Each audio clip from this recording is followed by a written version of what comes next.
Keillor's claims via Garrison Keillor much broader than first revealed, NPR.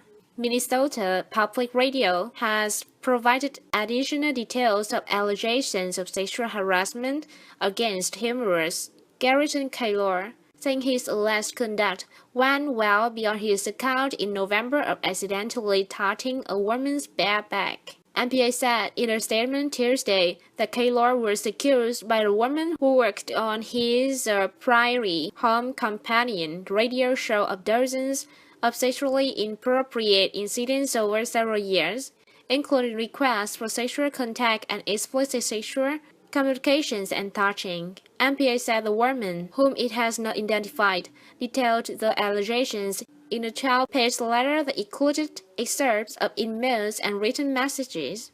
NPA said as it attempted to investigate the case, Keillor and his attorney refused to grant access to his computer, emails, and text messages. Keillor didn't respond to an emailed request for comment from the Associated Press. He told the Minneapolis Star-Tribune listeners were angry over his firing because they smelled a rat, and they know I'm not abusive.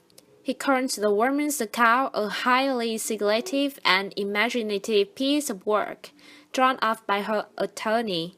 NPA faced a backlash from outraged Keillor fans after firing the best-selling humorist after 4 decades of his telling false story about his fictional Minnesota hometown of Lake Warburton.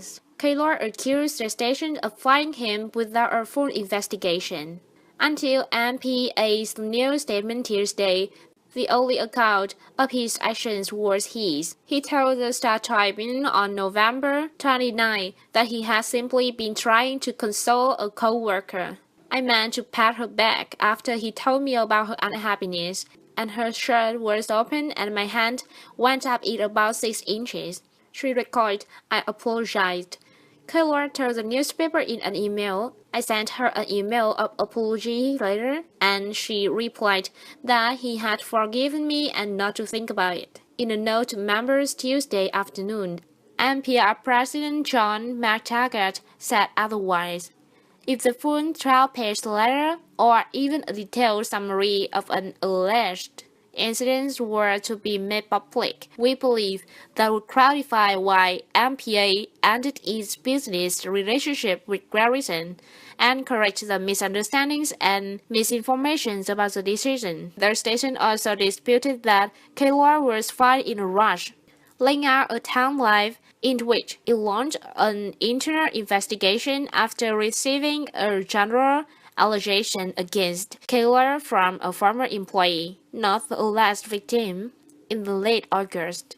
NPA said the employee refused to identify the alleged victim or detail what happened to her, and NPR didn't get specific of allegations until it received letters from the former employee September 29 and from the alleged victim October 22. NPR said it notified its board October 26 and launched an independent investigation a few days later.